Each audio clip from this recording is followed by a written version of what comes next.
I had this burden in my heart at a certain time for a particular lady who had just given birth. So I got to know that she wasn't feeling well, and I was really unsettled about that information. As much as I wanted to help, I couldn't at the time. From thinking so much about it, I just started praying for her. And I was praying, I was saying, God, please provide for this lady, like make supplies available to her, sake of her child, and for herself as well. And as I was praying that prayer, the Holy Spirit just reminded me of the story of Hagar in the Bible. That was Sarah's slave, right? Now, from the account of the Bible, we understand that this slave gave birth for Abraham initially when Sarah couldn't have a child. And eventually, when Sarah had a child, she was sent out of the house together with the child. Now, she was given food and supplies, right, and sent away. But then it was recorded that she was wandering in the wilderness where after she left the house, and and after a while, the supplies she took from home got exhausted, right? And so she was frustrated, not knowing what else to do. She dropped the child on the floor to die and turned her back against him and wept. And from the account of the story, an angel of God appeared to her. An angel of God spoke to her from heaven, asking her why she was weeping and all. And after comforting her, it was written that God opened her eyes to see a well which was just around the same place she was. Now, this was the missing link in my prayer. I was asking God to provide for this lady for the sake of her child. But God was trying to show me that He had made provisions already. And that provision was all around, all around, all around, just like in the case of Hagar, right? And so this is my first gift to you as a mom who is joining this webinar. If you are having a baby, know that God will not send that child without making provisions for that child already. And so the real prayer is not God provide. And so the prayer you should be praying is not God provide. The real prayer is, Father, open my eyes to see the provisions you have already made available for this child and for myself, and give me the wisdom to harness it. And as an answer to that prayer, I'll be showing you the nutrients babies need that is available in our everyday food. If you know it, the difference is you get to eat healthy and provide good nutrition for your baby, regardless of your income level. So if you're ready, let's get started. Thanks for joining us. And to show my appreciation better, here's a free gift for you. Copy the code you see on the screen and just save it. I'll show you how to use it later on. Now, if you're interested in getting more free gifts, then stay to the end. Who isn't? Let me know in the comment section. And so why are we here? It is either of three reasons. One, I want my baby to eat solids. That's for children that are starting solids, because we're talking of food now beyond breast milk, right? Also, you might just want to boost your baby's diet, right? Let's say you have a baby who's already eating solid, but is still selecting. So you're wondering as a mom how you can get your baby to eat more and actually eat healthy instead of just eating maybe only cereal, or only rice, or only bread, whatever the case may be, right? Also, you might be here because you just want to simplify your baby's meals using readily available food options. Now, this is me because I believe the simpler the better. And the more complex something is, the higher the tendency of not following through for myself, right? And so, which of them is your concern? Type it in the comment section and quickly share this link to invite other moms. Now, I'll be sharing my own journey of my baby and meals. And I'll let you know here that it is very important to pay attention to the journey and to acknowledge it for what it is. Because if you want to change something, you need to first know where you are, right? And so this was my own realistic journey, not a perfect experience and not even recommended, right? But then it was the journey, and it was part of what informed some of the things I had to start doing deliberately as a mom. And so for my baby, we did exclusive for 3 months, we breastfed for 6 months, and I introduced cereals around 6 months, which she accepted. But then I was trying to transition from cereals to solid at 8 months, which she rejected. And so we had this back and forth experience of, okay, trying, and giving her just one meal, which was any cereal, literally, your pap, baby food, custard, just foods in those categories. That was all she was eating for a while. And then we tried again at 15 months, and it picked up at 15 months. I observed, it actually picked up at 15 months. I think I tried different foods at 15 months, sha, and she accepted it. And then at 19 months, we transitioned fully from purees and cereals to now eating virtually everything I prepare at home. And now, I think the best part of this testimony is the fact that for over a year, she has not had to use drugs for anything. We've not been to the hospital for anything. She's just so healthy and all, despite all of the experiences at the beginning.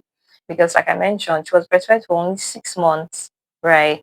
And so, in that space of time, after 6 months, I was literally just trying to put in my best to supplement with the food she needed and with formula, right? And so it actually made me deliberate about food.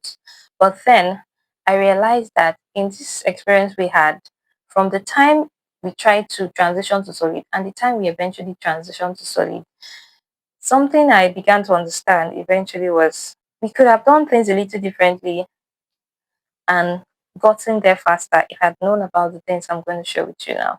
And so pay attention if you're a mom who is at this phase where you are just about to win your baby or you're winning your baby. Now, what is the importance of this journey? As a mom, you'd agree with me that the hallmark of a baby's experience is growth. From when they are in the womb, that is what is measured. That the baby is growing, the baby has a heartbeat, the baby is growing. And the funny thing with pregnancy is pregnancy actually comes to an end when the baby has reached a certain growth level and is mature enough to come out. And so from the womb up until when the child comes out, the hallmark of that experience is growth. And to be very honest, all of this is happening with the aid of food. Also, another very important experience with babies is that because they are still developing, their immune system is fragile and all. And once they are out, they are exposed to all kinds of germs and bacteria in the atmosphere, which can weaken their system and cause them to fall sick easily, right? But then the thing about a baby that eats well is that they are able to build a strong immunity against those germs and bacteria in the environment. Like I can say from a personal experience, my baby not needing drugs, going to the hospital, not falling sick for over a year tells you something about her immune system. And I would say food has played a role in addition to some other things, yes, that I actually know have been instrumental to having that experience. And so immunity is another major reason why babies need to eat well.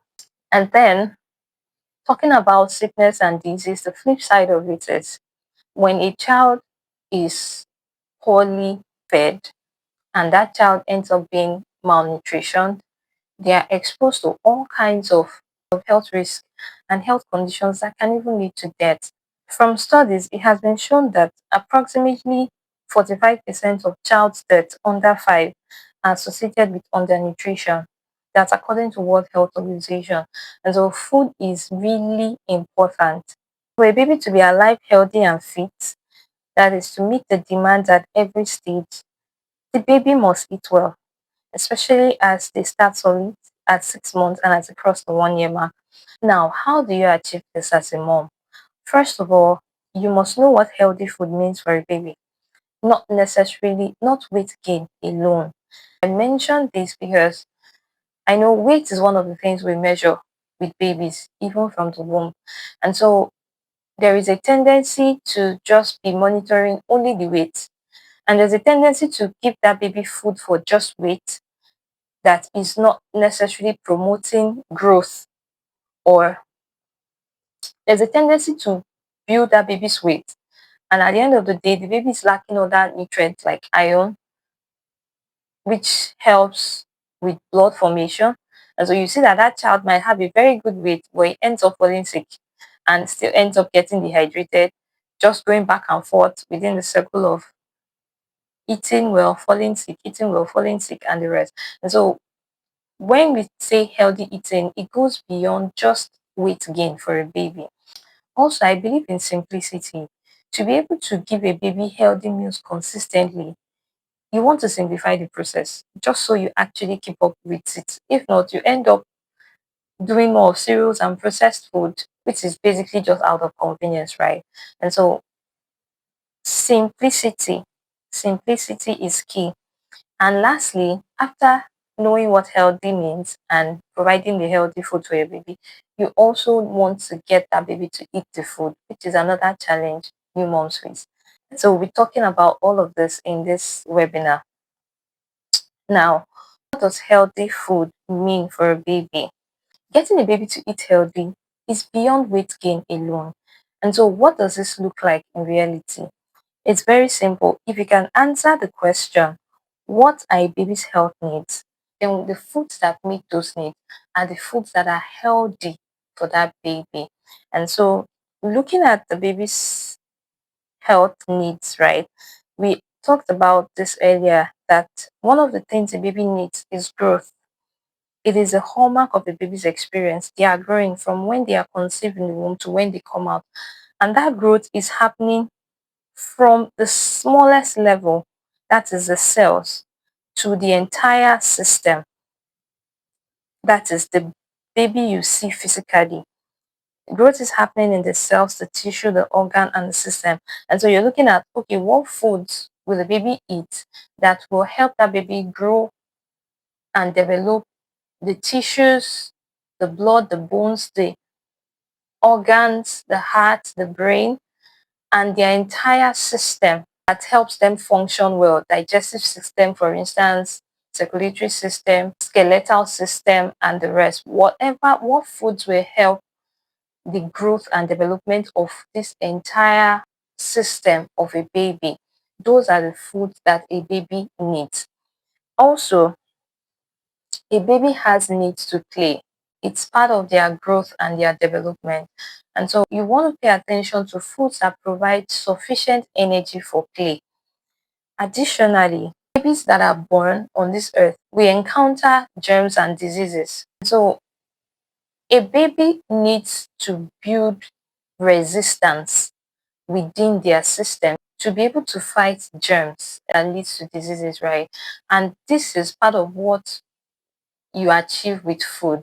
And so healthy food is also the foods that help a baby develop stronger immunity to sickness and disease, as well as foods that help a baby grow both weight and height and development of their organs, and additionally foods that provide energy for play.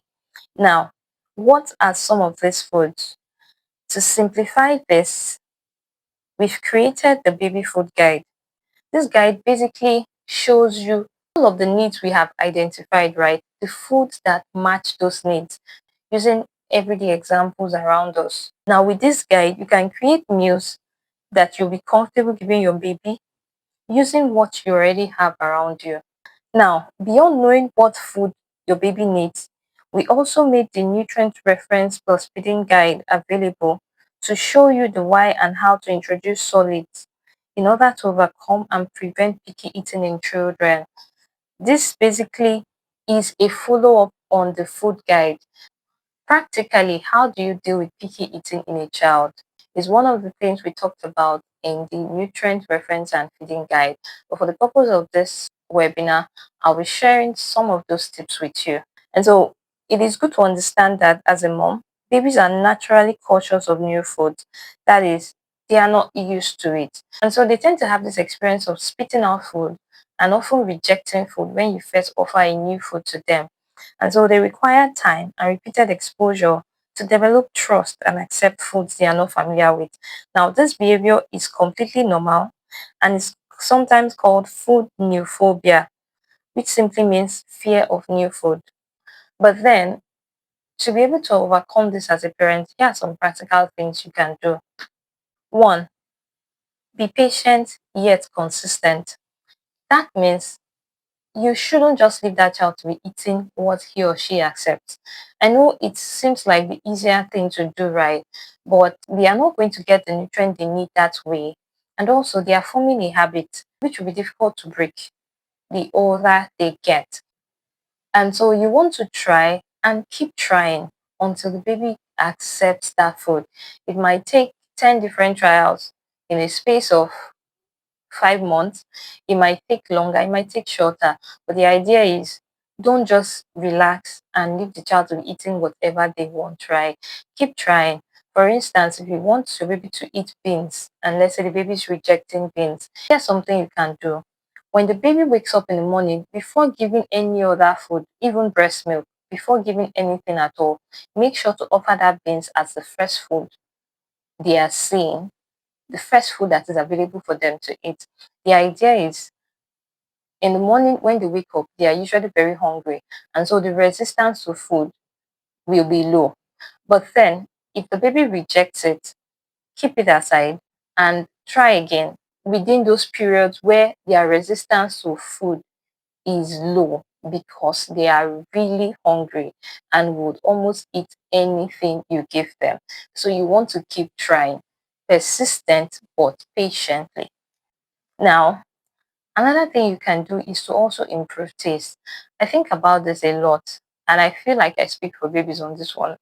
Now, we tend to, because we are told, okay, reduce salt and it's a baby and all of that, you now almost imagine that you would offer a baby anything and the baby would eat it. But the truth is, we are all human beings, right? And taste is part of what helps us appreciate food. And so I believe that to help a baby overcome resistance with food, sometimes improve the taste, add natural flavors. For crying out loud, many of the companies that manufacture baby food and even drugs, they use this technique a lot. You see, many of the baby food comes with added sweeteners. Sometimes they come with added colors just to make it look enticing for the baby to want to try it and see, okay, what is this thing, right? And so you want to actually take a clue from that and improve the taste of food. There are natural seasonings and also foods have natural flavors. So discover ways you can cook that food to bring out both the natural flavor and enhance it with natural seasoning that can improve the taste and offer the baby at another time and watch them overcome that resistance simply because the food is sweeter this time around. Now, another thing is texture, right? I observe that with babies, many a times the easier a food is in the mouth, the smoother it is in the mouth, the easier their acceptance of the food. And sometimes when they reject food, like I can say for my daughter, I've observed that sometimes she doesn't even know what to do with the food in the mouth. Like, should she swallow it? Should she chew it? So you see that sometimes when she's trying to eat, right, and she's not able to swallow the food, she just spits it out, right? And so you want to actually provide food in textures that are can accommodate baby's experience, right? I observe that for babies, most times, giving them swallow with soups like okra and ogbono or even ewedu tends to be accepted fast because all they need to do is swallow it. They don't have to process all of that in the mouth. And sometimes when you're giving yam that you've not mashed very well, they might not know what to do with it. And so pay attention to textures and improve textures as the baby grows older and develops more teeth. Another thing to pay attention to is appearance. Like I said, companies that make baby food use this a lot. Many a times they add food colorings to foods and sometimes even baby drugs just to raise that curiosity that makes a baby want to try that thing. And babies will try everything with their mouth first. And so it's something you can pay attention to as a mom when you are making food. Add foods that have different colors just to make it look appealing. When you're making rice or pasta, you can add vegetables, carrots, green peas, red beans. Just make it look a little bit more appealing and something that can raise a baby's curiosity to want to try what you have served, right? Also, Another technique I observe that work with babies from experience is if you want that child to eat and you know that child is selecting food, then don't offer multiple food at once. Let's say, for instance, you want your baby to eat beans and pap, and you know that the baby is already taking pap, right? But they are not yet eating beans. And so, what do you do? If you want to serve them beans and pap, make sure to serve the beans first and bring the pap later after the baby has eaten the beans. The idea there is don't give them a chance to select by offering options to them. Give them what you want them to eat first.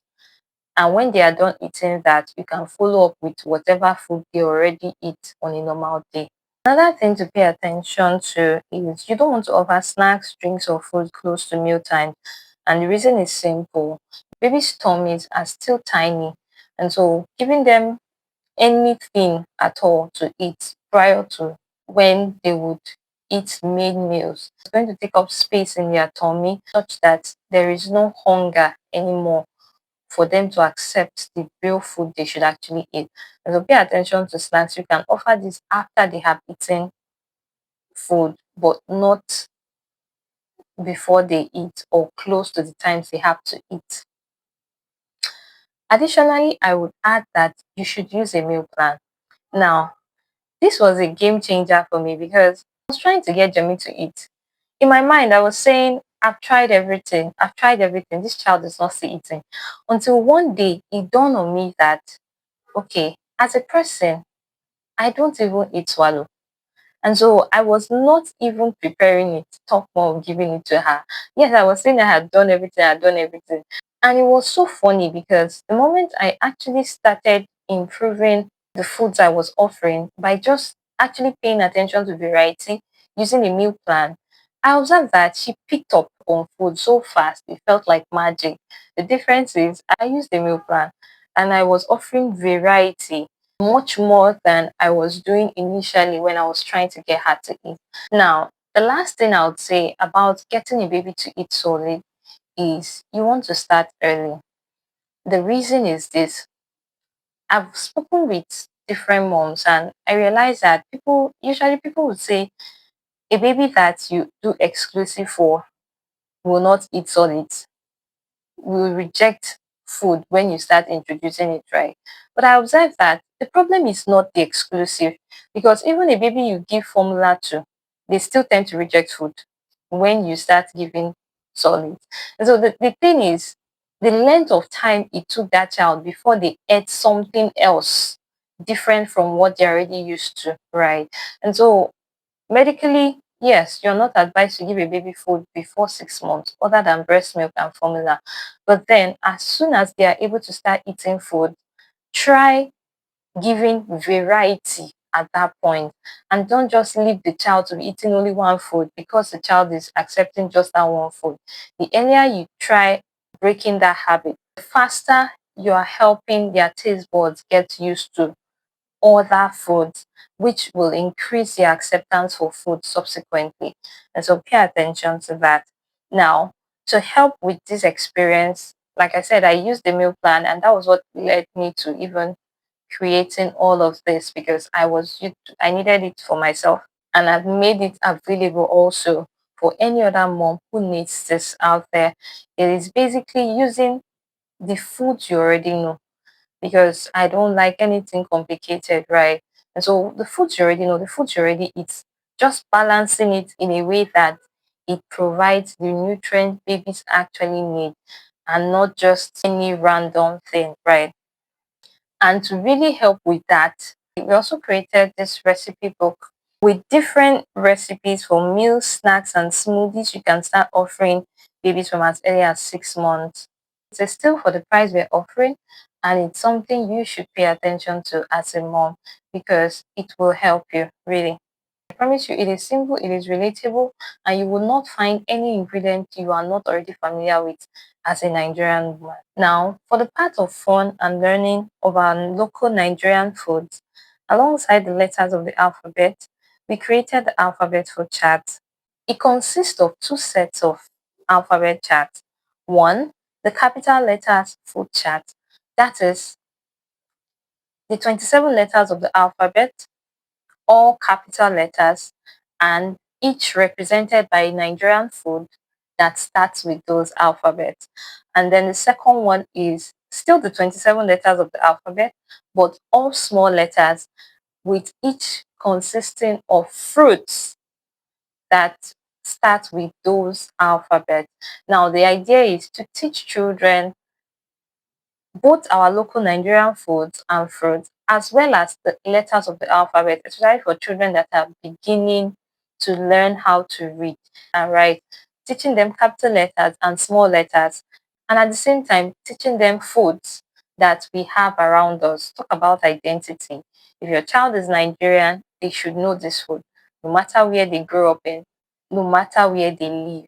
It is part of our heritage, right? So yes. But then what we are offering is the soft copy. Now, something you can do as a mom, which is what I did basically, is when you get this chart, you can send them to the printer to print and laminate. That way, you have these cards handy and it will always serve for as long as you need it.